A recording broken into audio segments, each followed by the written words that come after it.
ओम श्रीगुरुभ्यो नमः। हरि ओम। प्राक्कक्षायां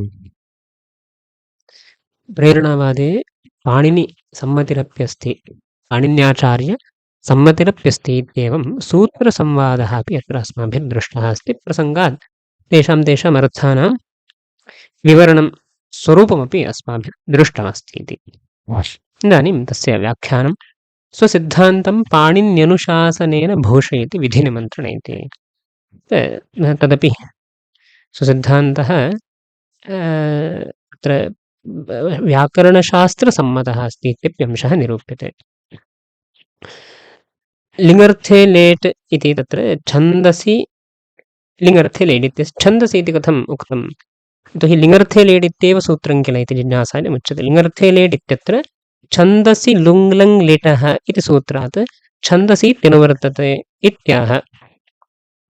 छन्दसि लिङ्गर्थे लेट् इति अनुवृत्तिसहिततया लिङ्गर्थे लेट् इति छन्दसि इति पदं तत्र अनुवर्तते, अतः तदभिप्रेत्य तथा उक्तम्।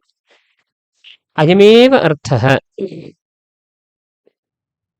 पाणिन्यनुशासनात् अपि अयमेव अर्थः विज्ञायते इति। अयमेव अर्थः न तार्किकरीत्या इष्टसाधनत्वादे लिङ्गाद्यर्थत्वम् अपितु प्रवर्तकेच्छायाः एव इत्ययमेव अर्थः।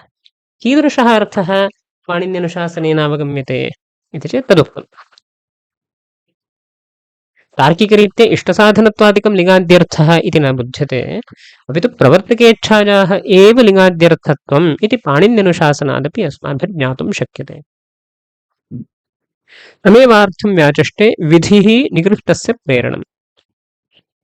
कथं विधिनिमन्त्रणे तत्र इच्छा वा प्रवर्तना वा प्रेरणा वा इति शब्दः तत्र न प्रविष्टः। तर्हि विधिशब्दस्य तथा प्रवर्तकेच्छा एव अर्थः इति भवता कथम् उन्नेतुं शक्यते इति जिज्ञासायाम् उक्तं। विधिः निकृष्टस्य प्रेरणम्। तथा च प्रकृतसूत्रे महाभाष्यकारः विधिर्नाम प्रेरणम् इति भृत्यादेः कस्याञ्चित् क्रियायां नियोजनम् इत्यर्थः इति कैयटः। भाष्यकृद्भिरपि तथा व्याख्यातमस्ति महाभाष्यकृद्भिः। एतत् सूत्रसम विधिनिमन्त्रण इति सूत्रे यद् महाभाष्यं तत्र भाष्यकाराः एवं लिखन्ति, विधिर्नाम प्रेरणम् इति लिखन्ति। तर्हि अत्र प्रेरणम् इत्यनेन इच्छा इति ज्ञातुं शक्नुमः। किञ्च अत्र तस्य व्याख्यानकाले भृत्यादेः कस्याञ्चित् क्रियायां नियोजनम् इति नाम नियोजनं नाम नियोजनानुकूलव्यापारः इत्यर्थः इति कैयटेनापि तथा लिखितम्। स्वसमान उत्तमयोः प्रवर्तनायाम् अतिव्याप्तिवारणाय निकृष्टस्येति।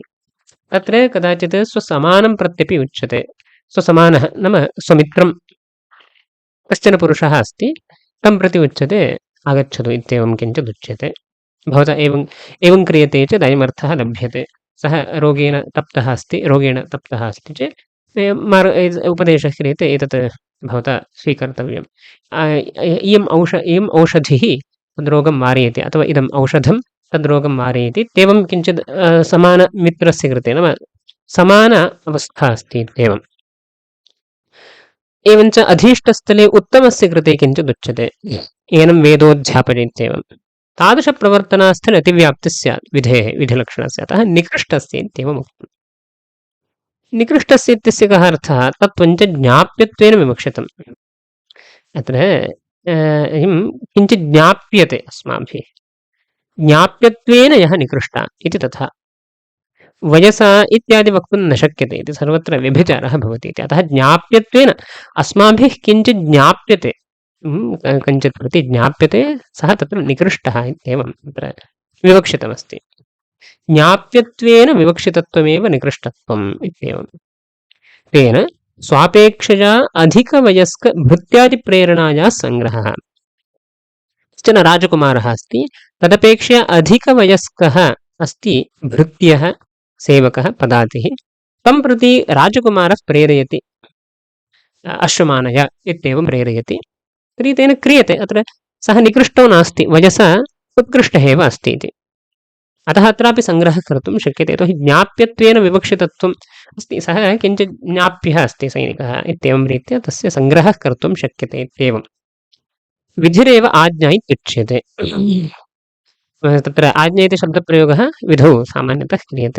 अप्रवृत्तप्रयोज्यस्य तदभिलषित अज्ञातोपायप्रवर्तनोपदेशः।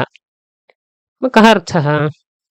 अप्रवृत्तप्रयोज्यस्य कश्चित् प्रयोज्यः पुरुषः सः न प्रवृत्तः, कर्मणि तस्य प्रवृत्तिर्नास्ति, कस्माच्चित् हेतोः सः कर्मणि न प्रवृत्तः, ज्ञानं नास्ति वा संशयः अस्ति वा इति किञ्चित्।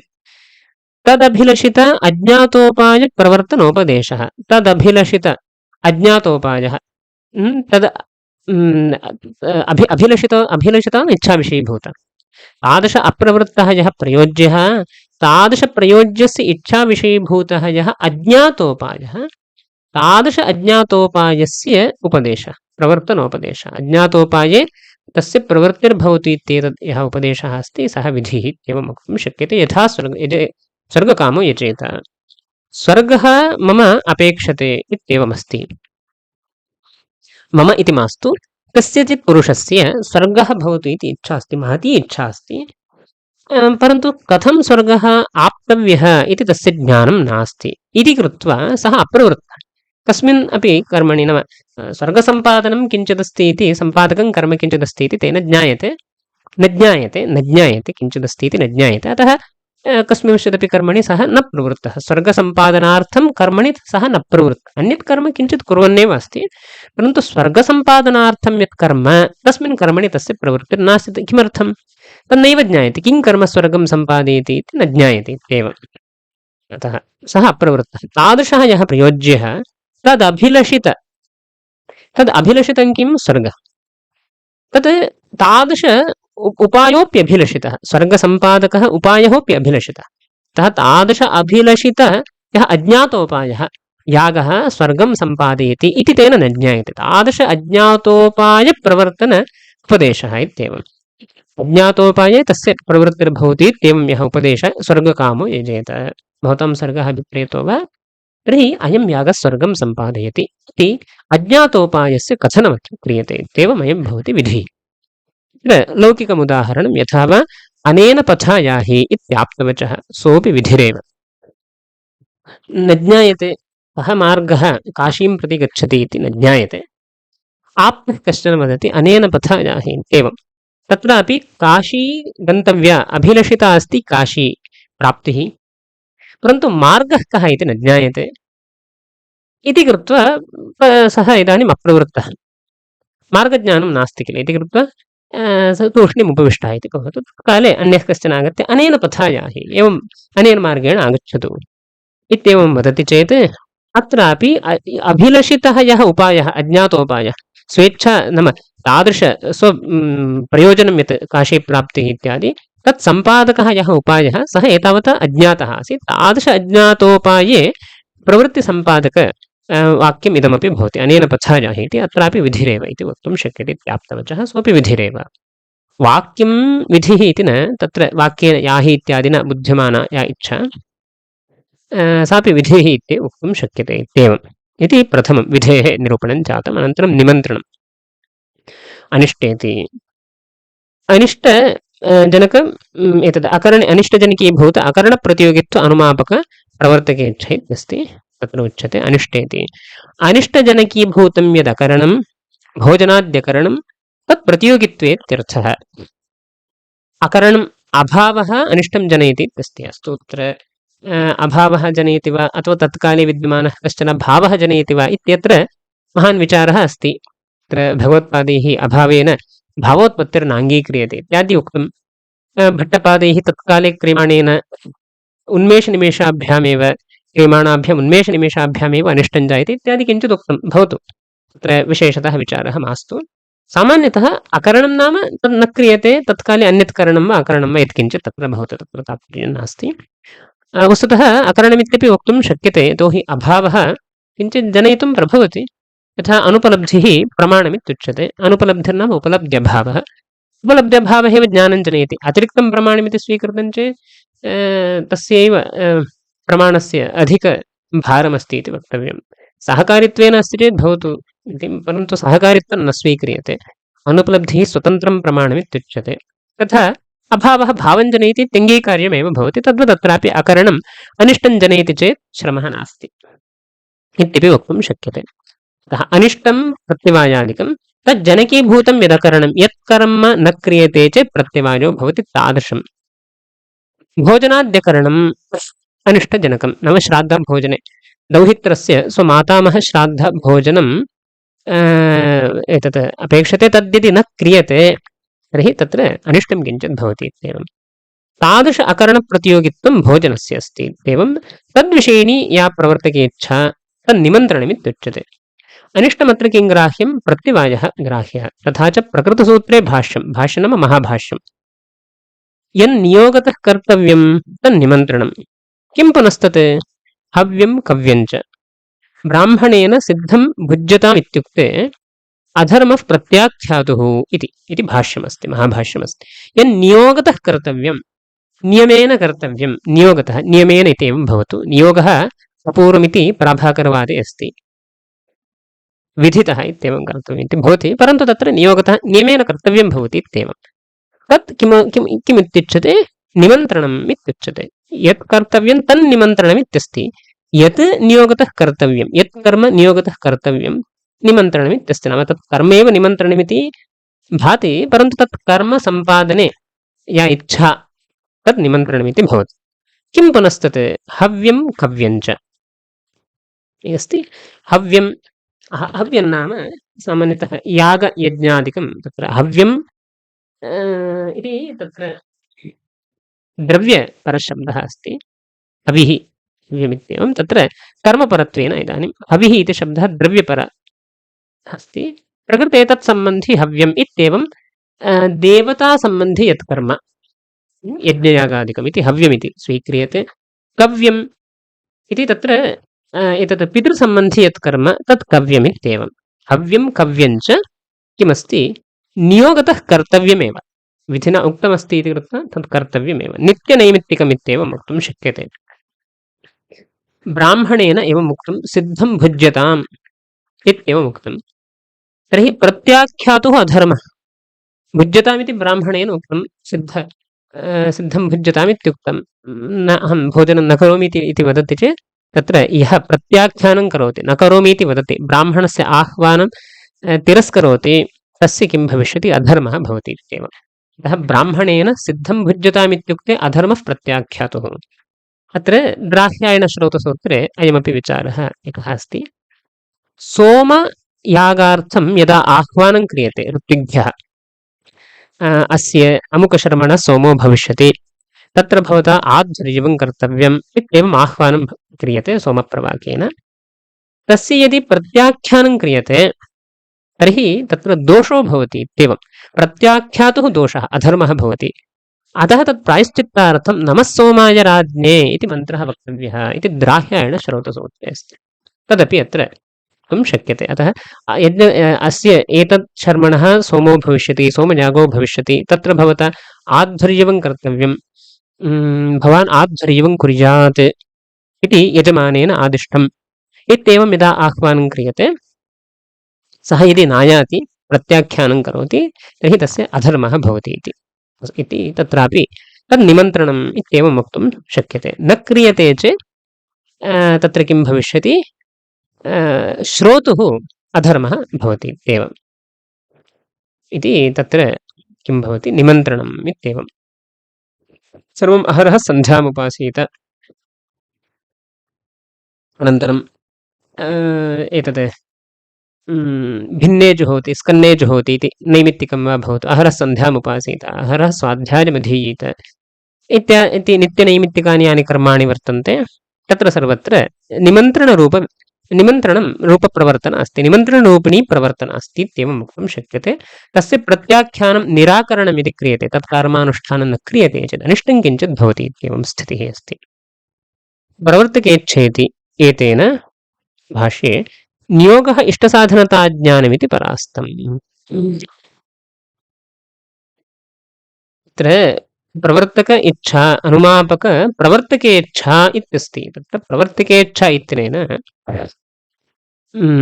एतत् व्याख्यातं भवति इति नियोगः इष्टसाधनताज्ञानमिति भाष्ये यन्नियोगतः कर्तव्यं तन्निमन्त्रणमित्यस्ति यत् तत् निमन्त्रणमित्यत्र कर्मैव निमन्त्रणमिति भाति, परन्तु नियोगः निमन्त्रणम् इति वक्तुं शक्यते। नियोगो नाम किम्? इष्टसाधनता ज्ञानमिति भवतु इति इति अत्र नार्थः। इति कैश्चित् तथा उच्यते, यन्नियोगतः कर्तव्यं नियमेन यत् कर्तव्यमिति सामान्यतः तत्र नियोगो नाम इष्टसाधनता ज्ञानमिति यदि कैश्चित् स्वीक्रियते तत् प्रवर्तकेच्छा इति लेखनद्वारैव तथा न स्वीकार्यम् अयमंशः नाभिप्रेतः अस्ति इत्येवं सः पक्षः परास्तो भवति इत्येवं। तेन नियोगः नाम इष्टसाधनता ज्ञानम् इति येषां पक्षः तेषां पक्षः परास्तो भवति। भाष्ये इष्टसाधनता ज्ञानमिति न लिखितं, भाष्ये नियोगशब्दः अस्ति, यन्नियोगतः कर्तव्यम् इत्येव अस्ति। तत्र नियोगशब्दस्य इष्टसाधनता ज्ञानमिति ये वदन्ति ते अत्र प्रत्युक्ताः भवन्ति, परास्ताः भवन्ति इत्येवम्। हेतुमति च इति सूत्रस्थ लिङ्निचोः पर्यायत्वाशङ्कापर भाष्यविरोधापत्तेश्च। अत्र नियोगः इष्टसाधनता ज्ञानमिति यदि उच्यते अत्र इष्टसाधनत्वापेक्षया नियमेन कर्तव्यं, न क्रियते चेत् नियमेन कर्तव्यम् उक्तं चेत् न क्रियते चेत् दोषः इत्यर्थः प्रतीयते। अतः तथा इष्टसाधनत्वम् इत्याद्यपेक्षया अकरणे अनिष्टं भवति इत्यंशः अत्र अधिकतया द्योतितो भवति इति अतः इष्टसाधनत्वम् इति स्वीकर्तुं न शक्यते। यदि च तत्रापि तादृश अकरणे यदनिष्टं भवति तादृश अनिष्टवारणम् एव इष्टं तत् साधकत्वं कर्मणः अस्ति। कर्मणः अभावे सति अनिष्टं भवति चेत् कर्म क्रियते चेत् अनिष्टं न भवति। तर्हि अनिष्ट अभावसम्पादकत्वं प्रयोजकत्वं कर्मणः अस्ति इति कृत्वा कर्मणः अपि इष्टसाधनत्वम् इति वक्तुं शक्यते किल। इत्येवं यदि विशेषतश्चिन्त्यते चेत् अपरं दूषणमुक्तं। हेतुमति च इति सूत्रे एवं लिङ्निचोः पर्यायत्वाशङ्का भाष्यमिदस्ति तस्य विरोधः स्यात्। लिङ् एवञ्च निच् अनयोः पर्यायत्व आशङ्का अस्ति। निच् इत्यस्य सामान्यतः तादृश लिङ्निचोः पर्यायत्वाशङ्कापरभाष्यस्य विरोधः स्यात्। तत्र अग्रे स्वयमेव उच्यते निचः इष्टसाधनत्वार्थकत्वस्य कस्याप्यसम्मतत्वेन तद्भाष्यविरोधस्य दुष्परिहरत्वात्। निच् यद्वर्तते तस्य इष्टसाधनत्वमित्यर्थो नास्ति। सामान्यतः निच् कदा भविष्यति इति चेत् अनुकूलव्यापारः इति बोधनीयः गमयति इत्येवं यद्यस्ति। रामः ग्रामं गच्छति अथवा रामः वनं गच्छति, रामं वनं गमयति कैकेयी इत्येवं गमयति इति तत्र निच् प्रयोगः अस्ति, अनुकूलव्यापारः तत्र बुध्यते। रामस्य गमनमस्ति, रामगमनानुकूलव्यापारः कैकेय्याः वर्तते। सः कः अनुकूलव्यापारः इति चेत् इच्छा इत्येव वक्तव्यं भविष्यति, अन्यत् किमपि नास्ति। यतोहि सः किमपि नूतनं इदं गमनादिकं न करोति, तथा वदति एवं भवता कर्तव्यम् इत्येवम् इति कृत्वा सः गच्छति। अतः गमयति इत्यत्र कैकेय्याः इच्छा प्रतीयते। अतः निच् इत्यस्यापि इच्छा सामान्यतः अर्थः, लिङ् इत्यस्यापि इच्छा इत्यर्थः। तर्हि पर्यायत्वं स्यात् इति शङ्का। तत्परभाष्यस्य विरोधः स्यात्। इयं शङ्का कदा घटते? अनयोः उभयोः यदि इच्छारूपत्वमस्ति चेत् पर्यायत्वमिति शङ्का घटते। निच् अपि इच्छाबोधिका अस्ति, लिङ् अपि बोधकः अस्ति, लिङ् अपि इच्छाबोधकः अस्ति। निच् इत्यस्मिन् स्थले इच्छाबोधकत्वम् उक्तमेव। रामः वनं गच्छति, रामं वनं गमयति, कैकेयी रामं वनं गमयति, रामवनगमन इच्छावति, वनं प्रति गमने प्रेरिका कैकेयी इत्येवं प्रेरणा अपि तत्र बुध्यते। रामस्य वनगमने प्रेरिका अस्ति कैकेयी इत्यर्थः निच् इत्यनेन बुध्यते गमयति इत्यत्र। अतः निच् स्थलेपि इच्छा बुध्यते, लिङ् स्थलेपि इच्छा बुध्यते। तर्हि अनयोः पर्यायत्वं स्यात् किल इति शङ्का, तस्य वारणमपि तत्र कृतमस्ति। तदिदानीं नोपपद्यते, शङ्का इत्यादि नोपपद्यते। किमर्थम्? यदि अत्र नियोगशब्दानुरोधेन इष्टसाधनत्वम् इत्यादि स्वीकृत्य भवद्भिः अर्थवर्णनं क्रियते चेत् लिङ्गः इष्टसाधनत्वमित्यर्थः स्यात्। तथा सति निचः इष्टसाधनत्वमित्यर्थः केनापि न स्वीक्रियते। नैयायिकैरपि न स्वीक्रियते, वैयाकरणैर्वा मीमांसकैर्वा निच् इत्यस्य इष्टसाधनत्वमित्यर्थः इति न स्वीक्रियते। तर्हि शङ्कायाः उदयः एव न स्यात्। लिङ् इत्यस्य इष्टसाधनत्वं भाष्यकाराणां मनसि अस्ति, नियोगशब्दस्य इष्टसाधनत्वम् इत्यर्थः भाष्यकाराणां मनसि अस्ति। निच् इत्यस्यापि निच् इत्यस्य इष्टसाधनत्वं केनापि न स्वीक्रियते, तर्हि तत्र इच्छा इत्यर्थः। तर्हि अनयोः पर्यायत्वमिति नास्ति एव, तर्हि शङ्कायाः उद्भावनमेव न भवति।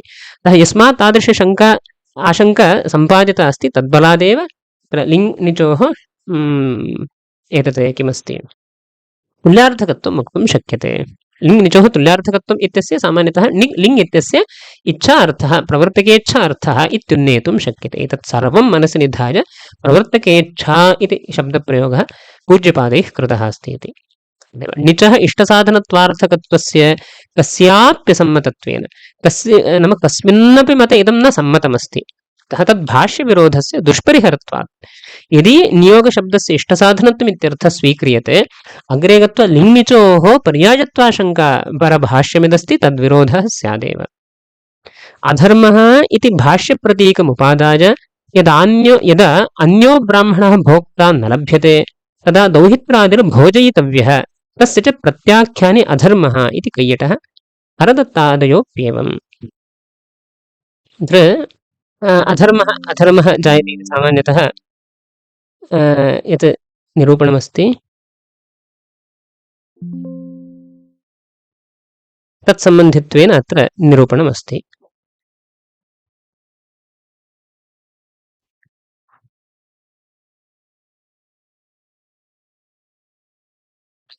धर्मः इति भाष्यप्रतीकवादाय तत्रैव यदा अन्यः ब्राह्मणः भोक्ता न लभ्यते तदा दौहित्रादिर्भोजयितव्यः तस्य च प्रत्याख्याने अधर्मः इति कैयटः हरदत्तादयोऽप्येवम्।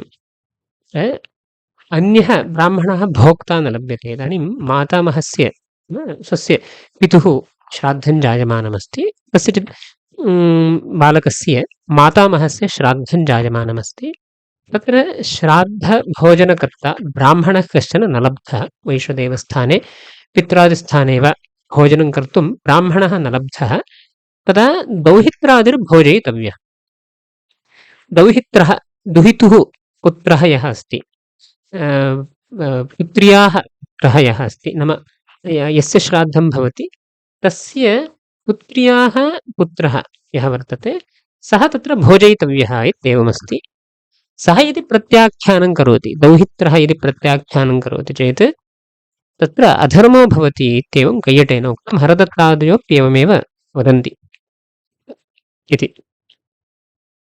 तत्र किं वक्तव्यमिति चेत् अनिष्टजनकीभूतं यदा करणमित्याद्युक्तं तत्र प्रत्याख्याने अधर्मः इति।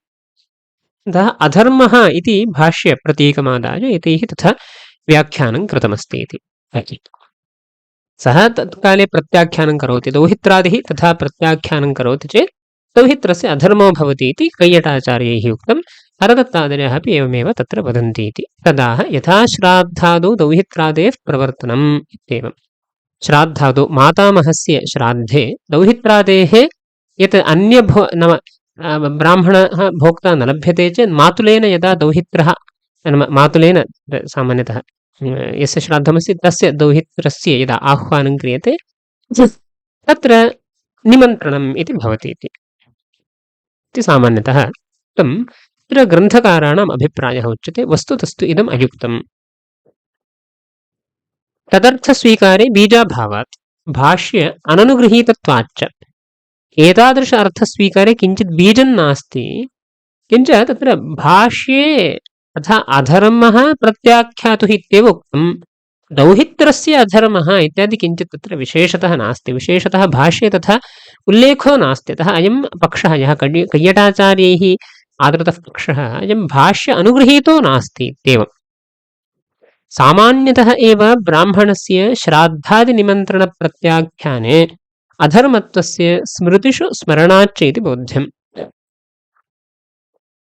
एवं दौहित्रस्यैव इति विशेषतः कथनेपि किञ्चित् बीजं नास्ति, भाष्यमूलकमित्यपि वक्तुं न शक्यते। भाष्ये अधर्मशब्दश्रुतः प्रत्याख्यातुरधर्मः इत्येव अस्ति, प्रत्याख्याता कः दौहित्रो वा अन्यो वा इत्यादि निर्देशो नास्ति, किञ्च स्मृतौ तावत् सामान्यतः एव ब्राह्मणस्य श्राद्धादिनिमन्त्रणप्रत्याख्याने श्राद्धे निमन्त्रणमस्ति भोजनार्थं तत्र यदि कश्चित् ब्राह्मणः प्रत्याख्यानं करोति तत्र दौहित्रः इति निर्बन्धः नास्ति ब्राह्मणसामान्ये विचारः यदि प्रत्याख्यानं क्रियते तर्हि अधर्मत्वस्य स्मृतिषु स्मरणाच्च यः कश्चन ब्राह्मणः भवतु सः यदि प्रत्याख्यानं करोति तर्हि तत्र अधर्मः भवति इत्येवं स्मृतिषु स्मरणमस्ति इति कृत्वा दौहित्रः एव तत्र ग्राह्यः इति निर्बन्धो नास्ति इत्येवम् अतः सामान्यतः दौहित्रः किमर्थं स्वीक्रियते मातामहसम्बन्धित्वेन तस्य अधिकारः अस्ति इत्येवं स्मृतिषु स्मरणमस्ति इति कृत्वा दौहित्रादीनां ग्रहणं कृतं तत्र दौहित्रस्यैव विचारः कर्तव्यः इति नास्ति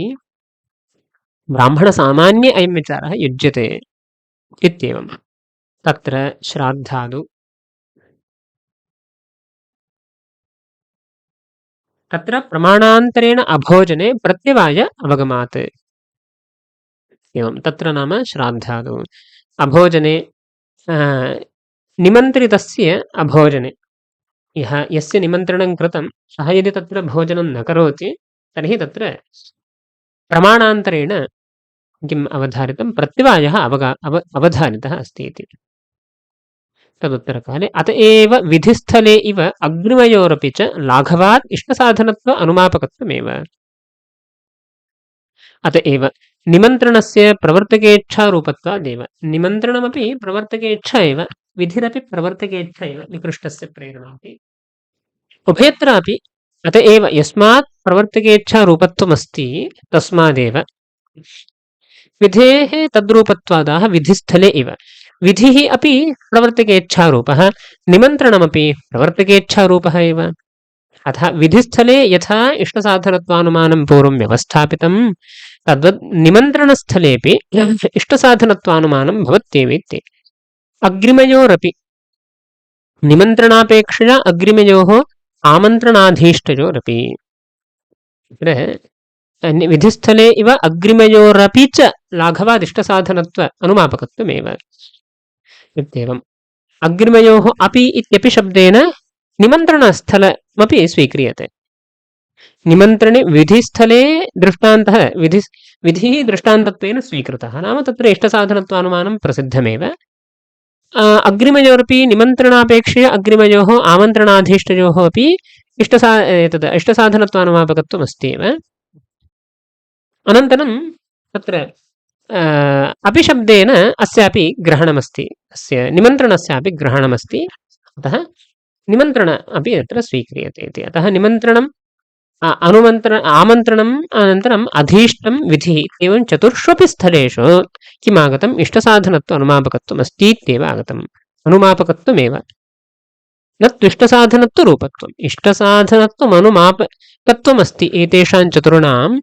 अपि तु विधिर्नाम इष्टसाधनत्वमिति नास्ति अनुमापकत्वमस्ति चेत् तद् इष्टसाधनं न भवति इत्येव किल सर्वत्रैव प्रार्थनान्तेषु सर्वेष्वपि तत्र सर्वत्रैव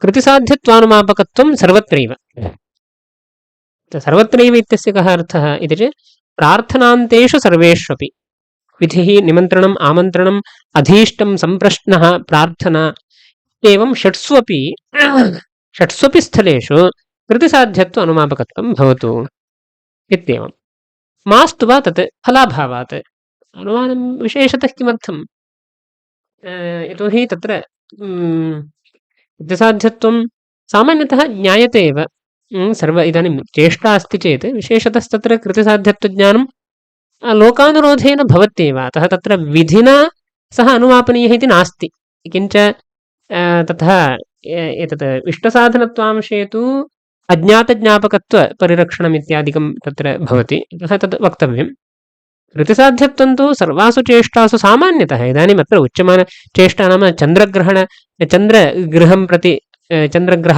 प्रति गमनमित्यादि तथा किञ्चित् नोच्यते अत्यन्तं क्लिष्टं किञ्चित् नोच्यते यत् सामान्यतः मनुष्येण अनुष्ठातुं शक्यते तदेव उच्यते अतः तेषु कर्मसु कृतिसाध्यत्वं स्पष्टमेव अस्ति इति कृत्वा तदनुमानं नास्ति चेदपि चलति इत्येवम् आमन्त्रणे कामचारः इति भाष्यमवलम्ब्य आमन्त्रणं कामचारानुज्ञा इत्येवम् तत्र मूले अस्ति आमन्त्रणं नाम कामचार अनुज्ञा इति। इदं भाष्यानुरोधेन महाभाष्यानुरोधेनैव पूज्यपादैः उच्यते आमन्त्रणे कामचारः इत्येवम् इति भाष्यमवलम्ब्य तत्र आमन्त्रणं नाम कामचार अनुज्ञा इति लिखितम्। कामचारो नाम कः इति चेत् कस्य इति जिज्ञासा। कामचारश्च प्रवर्त्यस्यैव यः प्रयोज्यपुरुषः यस्य कृते उच्यते तस्य कामचारः इत्येवम्। सः कर्तुमपि प्रभवति नापि कर्तुं प्रभवति इत्येवम्। अतः प्रवर्त्यस्यैव कामचारः इत्येवम्। प्रवृत्तस्य प्रयोज्यस्य निवृत्तिप्रतिबन्धेन तद् हिते प्रवर्तकोक्तिः अनुज्ञा आरब्धं कुरु इत्येवं रूपा। तथा कुरुष्व यथा हितम् इत्युक्तिरपि अनुज्ञा एव। एतत् सर्वस्याप्युपलक्षणं सूत्रे आमन्त्रणपदम्। प्रवृत्तस्य प्रयोज्यस्य निवृत्तिप्रतिबन्धेन तद् हिते प्रवर्तकोक्तिः अनुज्ञा। अनुज्ञा नाम का इति चेत् सः प्रयोज्यः पूर्वमेव प्रवृत्तः अस्ति। तत्र निवृत्तिप्रतिबन्धद्वारा तद् हिते कर्मणि प्रवर्तकस्य उक्तिः या अस्ति अनुज्ञा आरब्धं कुरु। सामान्यतः किं भविष्यति इति चिन्तयामः। छात्रेण किञ्चित् नूतनम् आरब्धमस्ति, नूतनं किञ्चित् कर्म अनुष्ठानम् आरब्धमस्ति।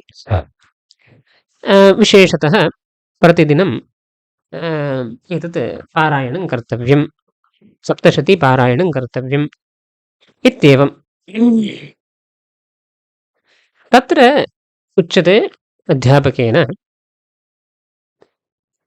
सः पूर्वमेव प्रवृत्तः अस्ति, परन्तु पूर्वमेव प्रवृत्तो नाम सर्वं तत्र ज्ञायते, परन्तु आचार्याणां यदि अनुमतिर्नास्ति सः कर्तुं न प्रभवति।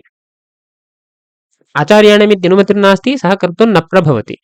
आचार्याणाम् अनुमतिरस्ति चेदेव पाठशालायां किञ्चित् कर्म छात्रैः अनुष्ठातुं शक्यते इति स्थितिः। तस्य प्रवृत्तस्य नाम एवं किञ्चित् तेन कृतं नाम कर्तुम् ईप्सितमित्येवं। प्रवृत्तस्य प्रयोज्यस्य इत्यस्य एवम् अभिप्रायः नयः। सः पूर्वमेव प्रवृत्तः इत्यस्य तादृशलोक इष्टसाधनत्वादिकम् अवधार्य स्वयमेव प्रवृत्तः इत्येवं। किञ्चित् अस्माभिः प्रेरणीयः सः प्रवर्तनीयः इति नास्ति, सः स्वयं प्रवृत्तः इत्यभिप्रायेण। यदि आचार्याः नानुमन्यन्ते तर्हि तस्मात् कर्मणः तस्य निवृत्तिर्भविष्यति। तस्मात् कर्मणः निवृत्तिर्भविष्यति। तादृशनिवृत्तिप्रतिबन्धेन तद् हिते कर्मणि प्रयोज्यस्य हितभूतं यत् कर्म तस्मिन् कर्मणि प्रवर्तकस्य उक्तिः या अस्ति सा अनुज्ञा आरब्धं कुरु। अस्तु, भवता इदानीं यत् क्रियमाणमस्ति आरब्धमस्ति तत् सः पूर्वं पाठशालायाः पूर्वं गृहे एव किञ्चित् सप्तशतीपारायणम् आरब्धवान्। इदानीं पाठशालायां तत् कर्तव्यं चेत् गुरोः अनुमतिरपेक्षते। स अस्तु भवता पूर्वमेव आरब्धमस्ति किल, तर्हि कुरु, भवान् कुरु इत्येवम् उच्यते। तत्र अनुज्ञा भवति इतर अधीनतया तस्य प्रवृत्ति। अतः सर्वं जानाति तत् क्रियते चेत् किं फलं भवति सर्वं जानाति, परन्तु इतर अधीनतया तस्य वर्तनं भविष्यति। यतोहि स्वेच्छानुरोधेन किमपि तत्र कर्तुं न शक्यते। तत्काले अन्यस्य निकटे अनुमतिः पृच्छ्यते, अस्माभिरेवं कर्तुं शक्यते वा, एवम् अनुमतिः पृच्छते। क्रियते चेत् किं फलं भवति इति सर्वं ज्ञायते, अनुमतिः पृच्छते। अनुमतिर्नास्ति चेत् कर्मणः निवृत्तिर्भविष्यति, अस्ति चेत् कर्मणः अनुष्ठानं कर्तुं शक्यते इत्येवम्। यद्यनुमतिरस्ति तर्हि निवृत्तेः प्रतिबन्धो भवति, एवञ्च हिते कर्मणि प्रवृत्तिरपि जायते इत्येवम्। इयं या अस्ति सा अनुज्ञा भवति आरब्धं कुरु इत्येवं रूपा। स पूर्वमेव आरब्धवान्, तत् अग्रे भवता अनुवर्तयितुं शक्यते अस्यां पाठशालायाम् इत्येवम्।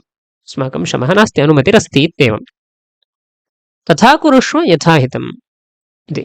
सः तत्सर्वं जानाति किं क्रियते चेत्। अज्ञातोपायकथनमत्र नास्ति, पूर्वमेव सर्वं जानाति। विशेषतः तथा भवान् यत्नं करोतु, तत्र यथा हितं लभ्यते तथा भवान् कुरुष्व, तत् कर्म कुरुष्व इत्युच्यते चेदपि एषापि अनुज्ञा एव भवति इत्येवम्। अतः कामचारानुज्ञा नाम इदं सर्वमपि अत्र गृहीतुं शक्यते। एतत् सर्वस्याप्युपलक्षणं सूत्रे आमन्त्रणपदम् इत्येवम्। आमन्त्रणमिति अत्र सर्वस्याप्युपलक्षणं ग्राह्यमित्येवम्। आमन्त्रणे विशेषमाः तत्रेति, आमन्त्रणे पृथः। तत्र प्रेरकस्य आग्रह अभावमात्रम् इत्येवम्। आमन्त्रणे प्रेरकस्य आग्रहः नास्ति। अधीष्टं नाम सत्कारपूर्विका व्यापारणा इति महाभाष्यात् आह अधीष्टं सत्कारपूर्वकम् इति। महाभाष्ये एवं लिखितम् अधीष्टं नाम सत्कारपूर्विका व्यापारणा इत्येवम्। तद् वचनम् अवलम्ब्यैव तत्र पूज्यपादैः उच्यते अधीष्टं नाम सत्कारपूर्वकम् उत्तमं प्रति प्रवर्तनम् इत्येवम्, उत्तमं प्रति प्रेरणम् इत्येवं तत्र लिखितमस्ति इति। अधीष्टम् इति रूपं कथम् इति सिद्ध्यति इत्युक्तम् अधिपूर्वात् इच्छतेर्धातोः भावेक्तः अस्ति। अधिपूर्वात् इच्छतेर्धातुर्भावेक्तः। अधीष्टः इति पुल्लिङ्गपाठः अपपाठः, अधीष्टमिति नपुंसके एव भवति। अधीष्टम् इत्येव अस्ति अत्र, यतोहि भावे प्रत्ययः अस्ति इति।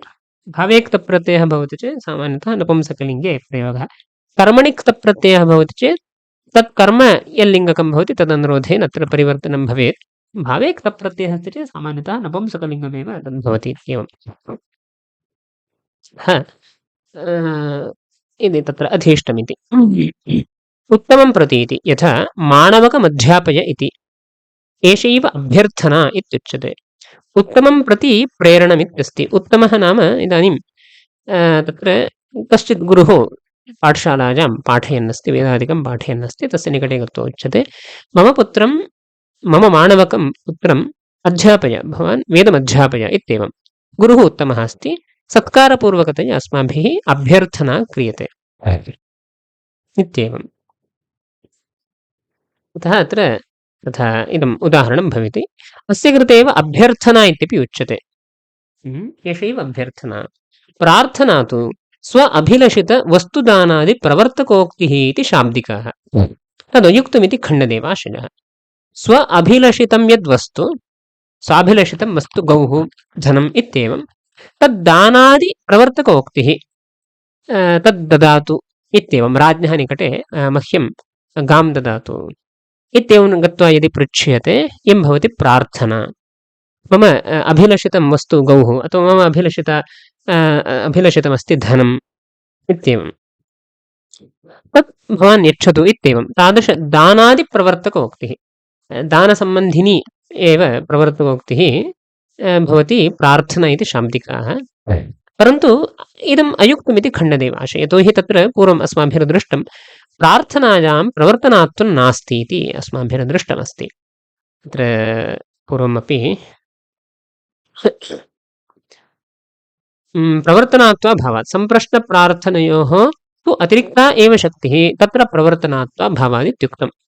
एवम् अत्र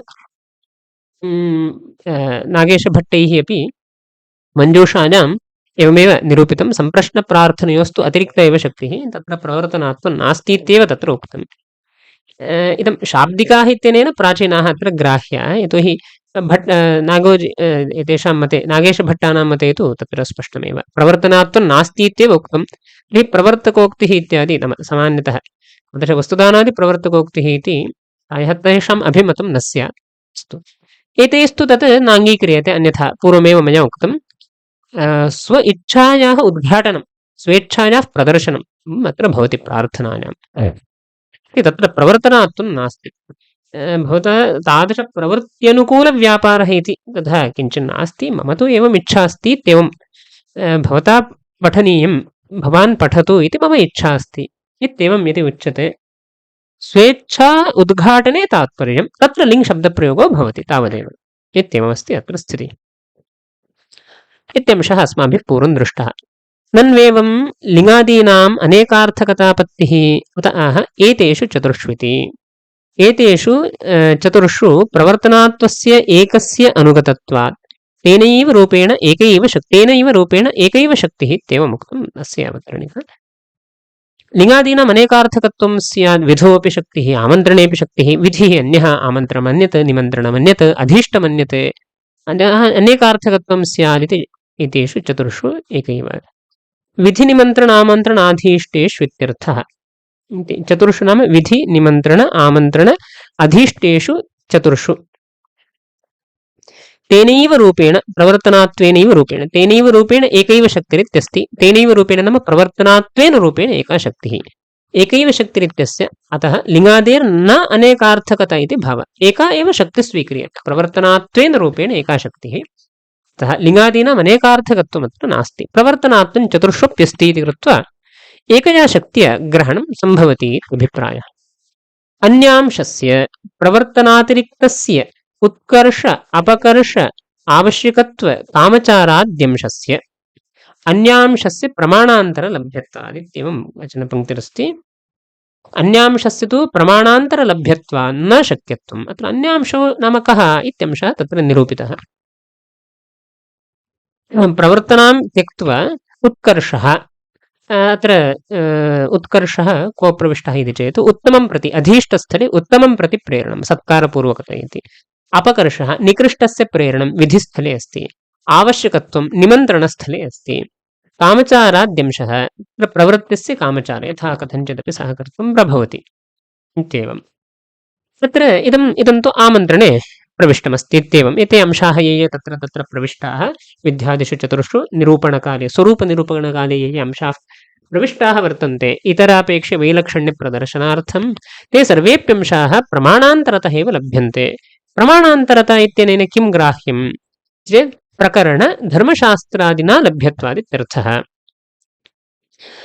तत्र केचन अंशाः प्रकरणेन लभ्यन्ते यथा अयं निकृष्टो वा उत्कृष्टो वा इदं विधिर्वा अथवा अधीष्टं वा वाक्यं तु तुल्यं भवति वेदमध्यापय इति वाक्यं कदाचित् विधिपरत्वेनापि नेतुं शक्यते एतत्परत्वेनापि अधीष्टपरत्वेनापि नेतुं शक्यते गुरुः स्वशिष्यं वदति ज्येष्ठशिष्यं वदति भवान् कनिष्ठशिष्यान् अध्यापय अहम् अन्यत्र गच्छामि अहमद्य न भवामि भवान् वेदमध्यापय इति गुरुः यदि शिष्यं प्रति ज्येष्ठशिष्यं प्रति वदति कनिष्ठशिष्यान् भवान् अध्यापय इति वेदमध्यापय अद्य भवान् वेदमध्यापय इति विधौ आयाति यदि पुत्रः गुरुं प्रति नाम पिता एकस्य पुत्रस्य पिता गुरुं प्रति वदति भवान् वेदमध्यापय मम पुत्रं प्रति भवान् वेदमध्यापय इति यदि उच्यते इति वदति चेत् तद् अधीष्टं भवति एवम् अतः तत्र प्रकरणादिना वाक्यं तुल्यमस्ति वेदमध्यापय इति वाक्यं तुल्यमस्ति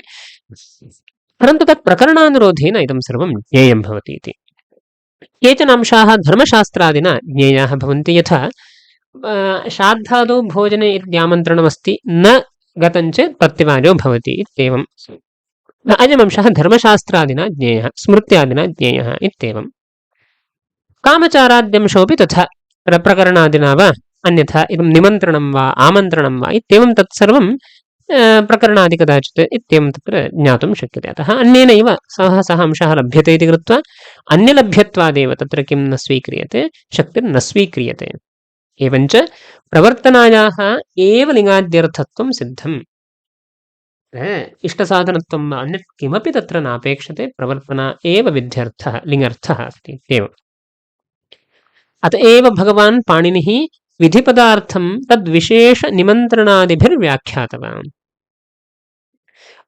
विधि निमन्त्रण आमन्त्रणाधीष्टमित्यनेन विधिपदार्थः एव तद्विशेष तादृश प्रवर्तना एव किन्तु प्रवर्तनाविशेषाः वर्तन्ते प्रवर्तनाविशेषः एव विधिः प्रवर्तनाविशेषः निमन्त्रणं प्रवर्तनाविशेषः आमन्त्रणं प्रवर्तनाविशेषः एव अधीष्टम् इत्येवं तद्विशेषनिमन्त्रणादिभिर्व्याख्यातवान् यथा प्रवर्तनात्वेन प्रवर्तना सर्वापि चतुर्णामपि यदि ऐक्यं तर्हि पुनः सूत्रे भेदेन कथनं किमर्थम् इति चेत् विशेषप्रदर्शनार्थम् इत्येवम्